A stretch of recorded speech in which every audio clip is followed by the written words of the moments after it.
Welcome to the Circuit of Success Podcast. The Circuit of Success Podcast. With your host, Brett Gilliland. Brett Gilliland, Visionary Wealth Advisory. The Circuit of Success Podcast. Let's start the show. Welcome to the Circuit of Success. I'm your host, Brett Gilliland, and today I've got Matt Verlaque with me. Matt, how you doing? Doing amazing, Brett. Thanks for having me on, man. Awesome, absolutely. How's Maryland today? What's going on in this great state of Maryland?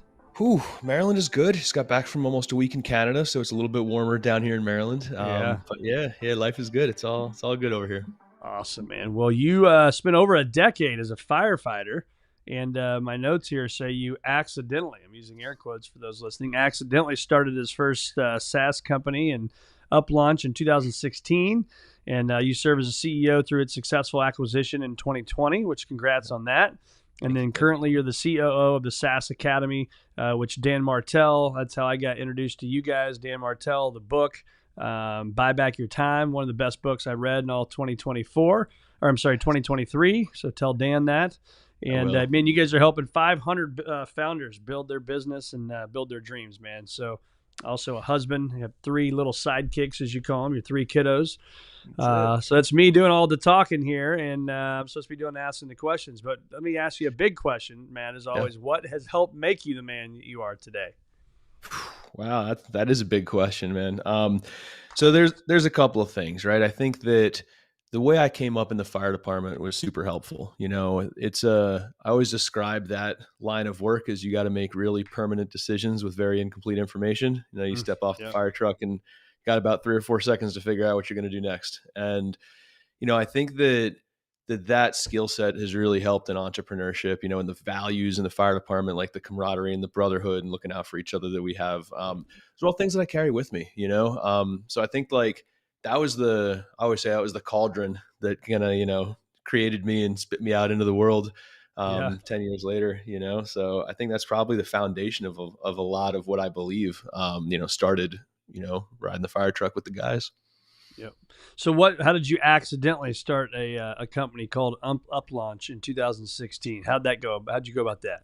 Yeah. So I was always like a closet nerd, you know, I'd always, you know, written a little code in high school and just kept the skills sharp. Wasn't really using it for anything. And my shift partner, Jake, in the firehouse was super into fitness. He was a former U.S. Marine, and he opened a CrossFit gym in Pennsylvania and was pretty much like, you know, yo, nerd, make me a website. Can you help me with this thing? And that's the fire department culture. You know, you got some skills, whether it's whatever you're doing, you know, anything, painting houses, construction, in my case, technology, you help the guys because it's what you do. And so, you know, Jake and I were already working together every day in the firehouse. And then we started riffing on just ways to leverage technology to help him grow the gym. And we encountered this problem, which was like any small business. He was the face of the whole thing, right? It's his brand. He's answering the messages for the people who want to join. But, you know, 60 couple hours a week, we're riding fire trucks all day, all night, you know, doing this other job. And so we had to figure out, how do we let that business keep moving while we're doing the other thing, right? And so that was the Rubik's Cube that we started messing with, and we started, you know, building out these marketing automation campaigns, stuff now that like any entrepreneur takes to be table stakes, but it was a little bit earlier back then. And so even just, you know, fill out the form, how do you write the emails, how do you structure all the sequences, all that nitty gritty stuff, and we realized that it worked. So like any entrepreneurial minded people, if it works for his gym, well, how many gyms are there in the US? Let's go figure that out and start doing it. So we started selling it. We gave some content away. We went on a podcast like this one. We talked about what we were up to, made a quick offer, ended up selling our first set of campaigns to like 80 gyms in 3 days, which was terrifying because I had no idea how the hell I was going to do it. We didn't have software then, you know, it was just using other people's software and, you know, setting it all up over and over and over again. It was like that 200-point checklist, like when you take your car in to get checked out, you know? Yeah. So we did that for a while, had some ups and downs. All the random software we were using wasn't really doing it for us. So learned how to code for real, found the smartest guy in the coding boot camp that I went to and kind of bullied him into being our CTO. And we put the band together and got after it. And we did that in 2017. We left and went full time.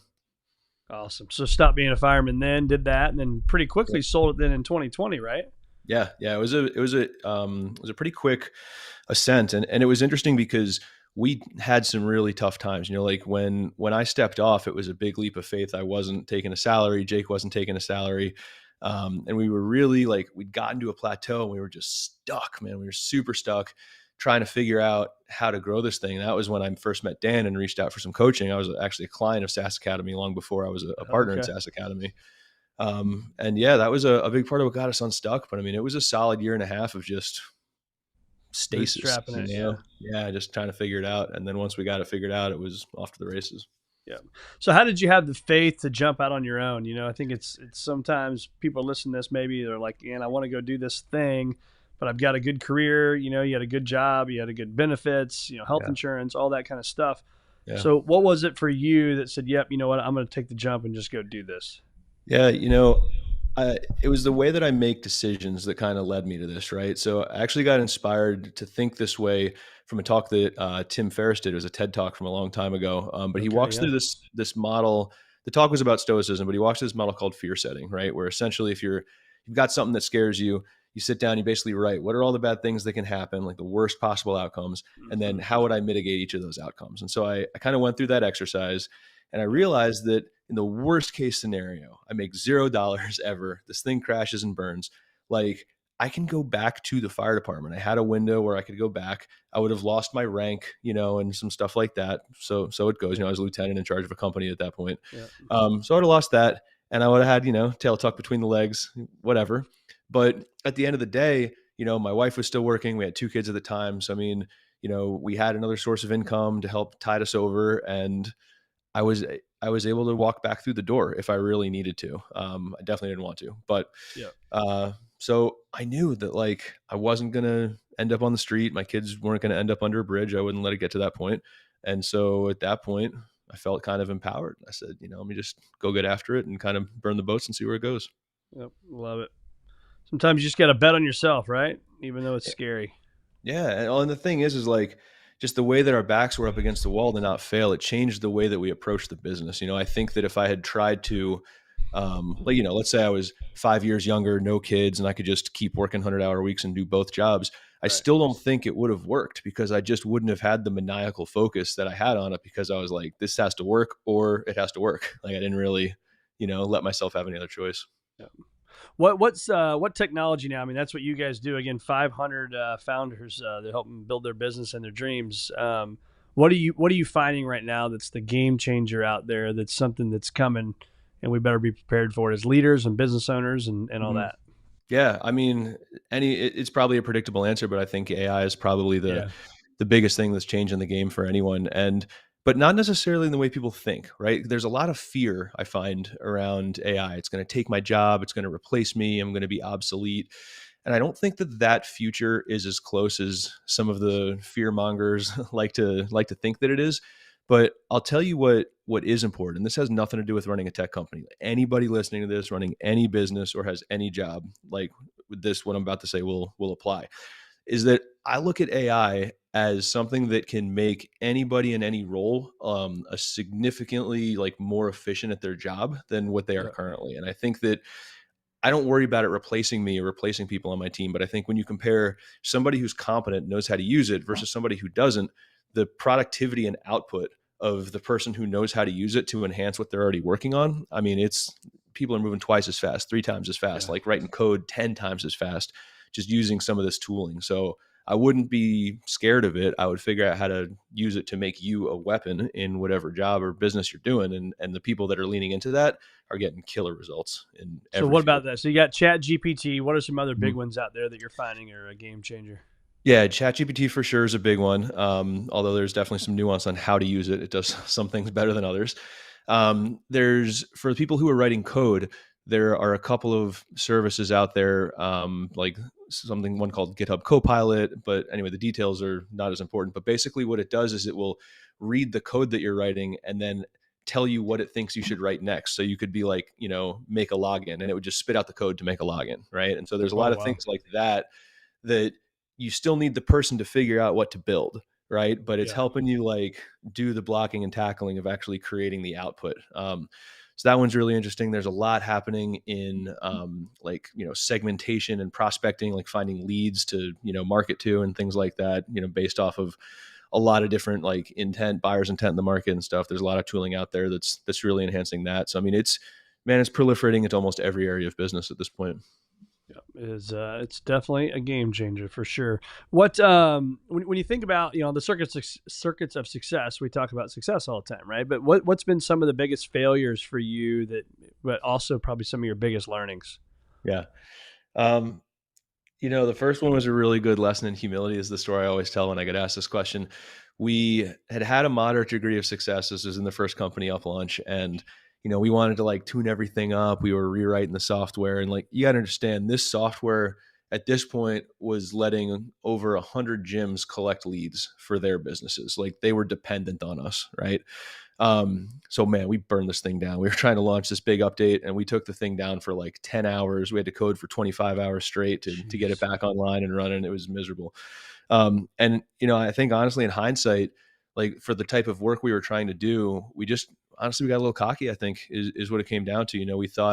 We knew we were kind of deviating from some best practices. We thought we were being diligent enough, so on.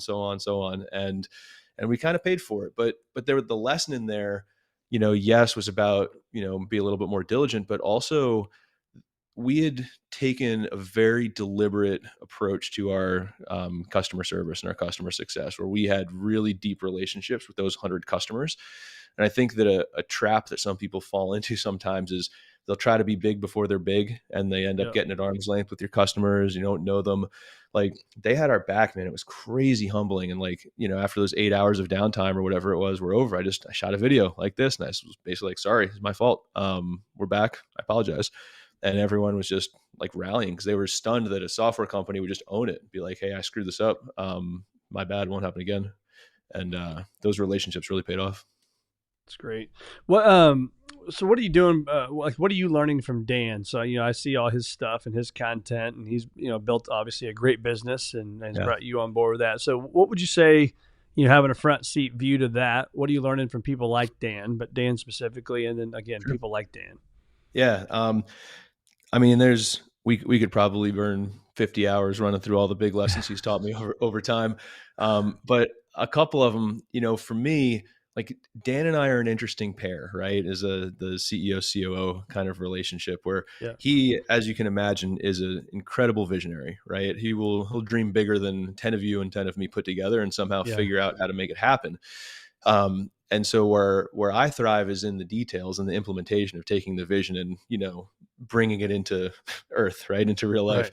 Yeah. But so the thing that I've learned from him, though, is that, defaulting to my natural approach of being the operator, sometimes I might not, dream big enough. And so he's really pushed me over the years. We've been between either him as my coach or as my business partner, we're going on 6 years now, our relationship. And so, he's really pushed me in fitness, in business, in life, to just dream a little bigger and not necessarily worry about the how. If you're dreaming, and it's a really cool concept of like, you apply a time domain to a conversation where we say, like, Brett, what do you want your business to look like in 3 years? If you enforce the 3 years, it's far enough away where you don't have to worry about the nuts and the bolts of how you get there. You just figure out what you want.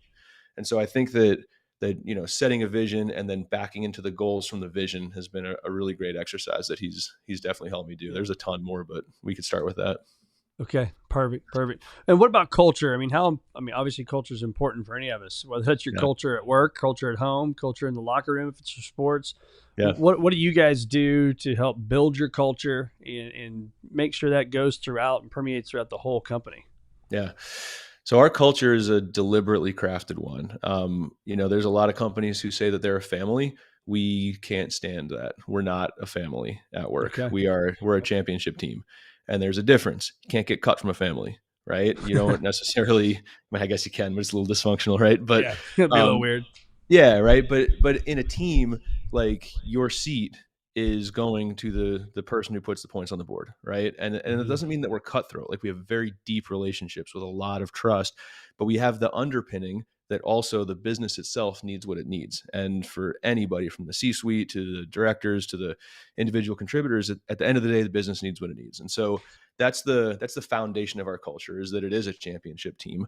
But from there, one of the things that I think doesn't make us necessarily unique, there's other companies that do this really well, but I think rare would be the right word, is we have a really open communication style that's not a recommendation. It's the standard. It's the way we're expected to communicate. And so, um, in our leadership team in particular, we call it every hand on every steering wheel, where like if something comes through that leadership team meeting, even if it's in marketing, you don't know anything about marketing, but like if it gets past you, don't question it.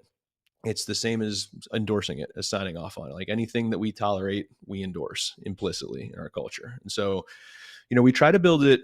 It's almost like a continuum, right? Where there's like this unbridled intensity on the one side where the business needs what it needs because our customers are depending on us, bro. Like we've got to nail it. We've got to grow and be solvent and be dialed in because that's what they deserve, and then on the other side of the continuum from the intensity is the empathy, right? Where like we've got a core belief that I coach everyone on, that we don't hire the work version of a human being. We hire the whole person. We know where they're from and how they grew up and what they believe and how those experiences impact how they show up to situations. And so we definitely try to take a pretty deliberate approach in those relationships, because I think like, rallying behind a business goal is great until the business goal is the thing that's pissing you off and getting off the mark. And then it's like, it's the people next to you that get you through. Yeah, that's so true, isn't it? I mean, and you got to be connected, man. Connected. I think we talk a lot about mission and vision aligned too, and values aligned. And when you work with people that you're aligned with on all those things, it clicks, right? It clicks really, really well, and you look forward to spending time with them. That's the important thing. You got to have some fun. 100%. When you hear the saying, inspect what you expect, what comes to mind for you on that one? Oh man, my whole professional life. I'm a big proponent of that exact philosophy. I coach my own leaders on it. It's the interesting thing about inspect what you expect to me is that it's different from being a micromanager. And the difference is in how you react to the things that you find when you inspect what you expect, right? And so I think it's worth understanding the difference, at least the way I see it, right? Where there's a lot of people in leadership positions, they'll start getting all up in your work and they'll be looking at emails and doing this and doing that. And like immediately jumping in and just kind of like getting in your sandbox and playing with your toys. They'll just get in there and they'll change the code or they'll reply to the customer or get in there with their hands. And that's where I draw the line. Like I inspect a lot. I'm always looking. Like one of my assistants, she went on maternity leave, and in her like transfer document, she wrote down, "Don't worry about where Matt is. He's everywhere." Right. Just because I'm always just checking stuff out. But the key to it is working through the person who you're inspecting or whose work you're inspecting to get the outcome you need. And one of the ways we do that, like for leaders, we coach them to follow a principle we call 10-80-10, right? Where essentially like for any project, you're involved most heavily in the front 10% and the last 10%, right? So up front, set the vision, set the desired outcomes, the intent of the project, step back, let people work. And then right at the end, come back in, make sure it's not off track, give a little coaching. And so a super efficient way to at least make sure that you're still inspecting things and won't get surprised, but without micromanaging people. Yeah. Well, I think it's true. I mean, I love that. I remember that from the book, the 10-80-10 is, if you micromanage people, you're going to drive them nuts, man. It's like, hey, do what you're uniquely qualified to do and then get the hell out of the way, show a vision, share the vision, get out of the way, and then come back in at the end. And that's why you hire great people. So any tools you could share, anything that you use for that, inspect what you expect? Is there any things that you use on a daily basis or anything? Yeah, we keep our stuff. It's funny. Like people expect us to have all these crazy tools and stuff. And we keep things very, very simple. So, the biggest tool from a metric standpoint, and we literally build it in Google Sheets, like it's nothing fancy, but we have this thing we call a precision scorecard, right? Where I've got personally as the COO, like about 380 different data points that I track every single week. And it doesn't need to be that complicated to work. I'm a nerd. I like data, right? But at the end of the day, even just having like 3 to 5 key metrics per department, the key is measuring on a weekly cadence. And so the biggest tool that I use is that scorecard, where I know that, if someone on my team is responsible for 5 different metrics, I measure them every single week, Monday to Sunday. I can see how they're trending. And then we use this crazy technical process called a traffic light system on how we're doing versus our goals, right? If it's green, we don't talk about it. If it's yellow or red, whoever owns the numbers got to have a plan. And we run that cadence every single week. That's the foundation for inspecting everything. And from there, we can get deeper if we want, but that's the foundation. And I think the thing I want to point out is, and you said it, is every single week.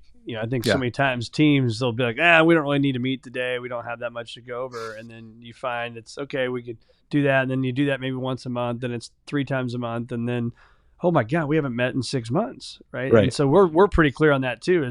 We're very clear on that is we meet every Tuesday at 9:30.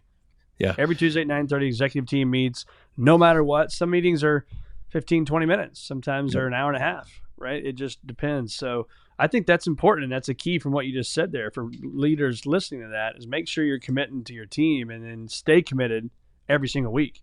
Yeah. And the reality is like, it's funny. One of the things I see happen in a lot of companies is you'll see a signal, and I'll explain this in a minute. You'll see a signal, but you'll misinterpret what it actually means and make the wrong decision. And so what I'm saying here is like, if you're meeting every week and it feels like a waste of time, what that signal is telling you is not that you shouldn't meet every week. It's that you should do a better job with your weekly meetings.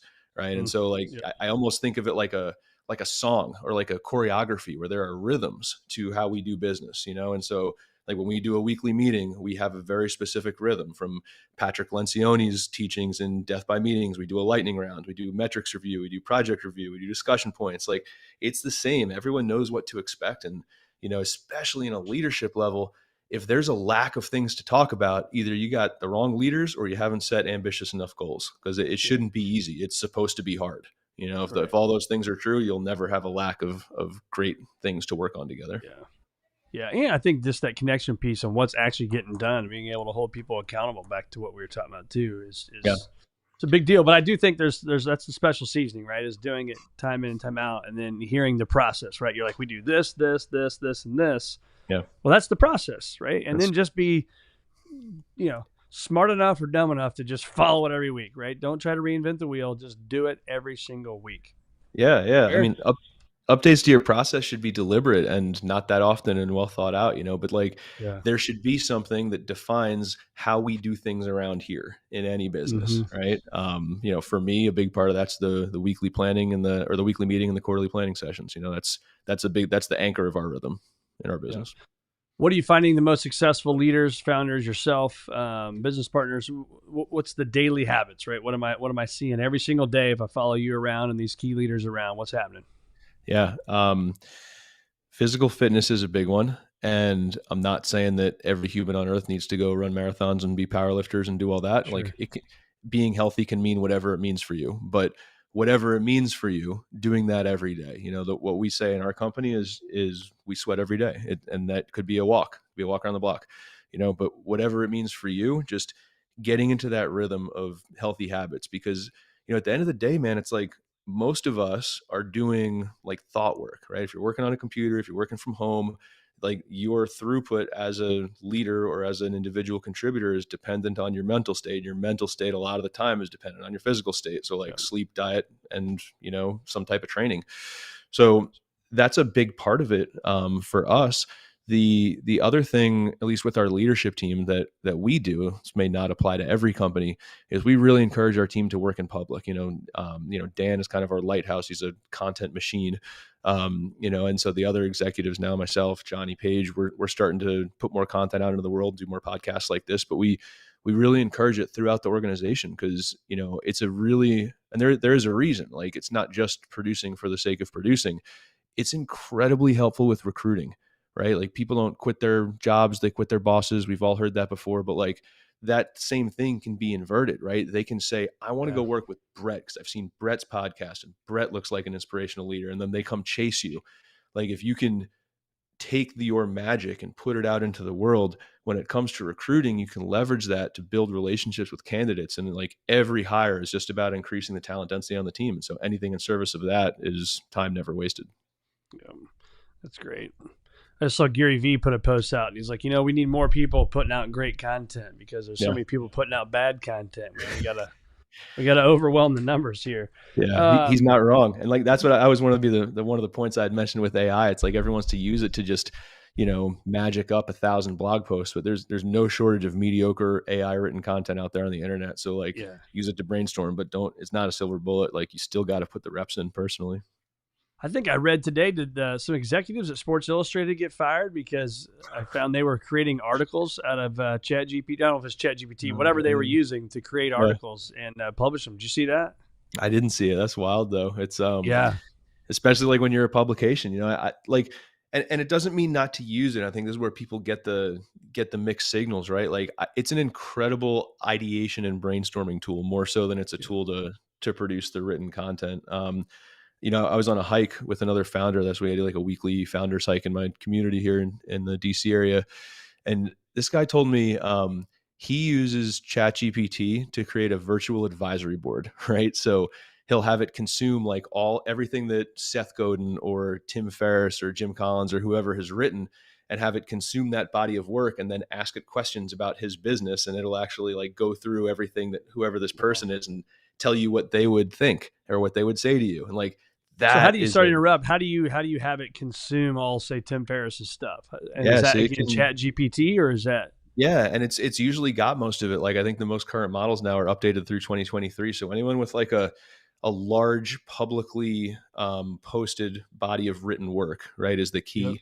the If written they've work? done a ton of writing, then it's likely in there. And again, like directionally accurate, it can hallucinate. It's not a silver bullet. All the Sure. disclaimers, but you just like unlock some different thinking. It's a really cool tool for that. You recommend people do the free version or the paid version?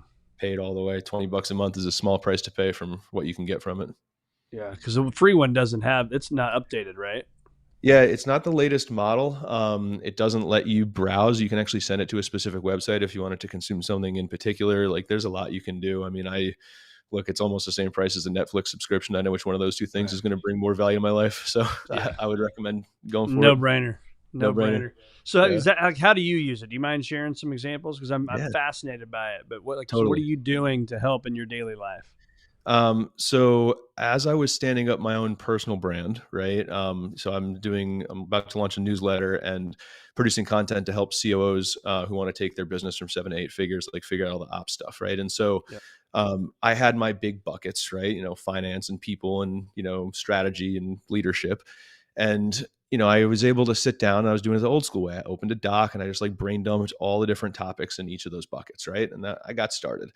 And I said, but I know that there's probably things that I'm missing. And so I opened up ChatGPT and I explained to it who I was and who I was writing for and gave it a pretty detailed description of who my, ideal reader was, gave it the buckets.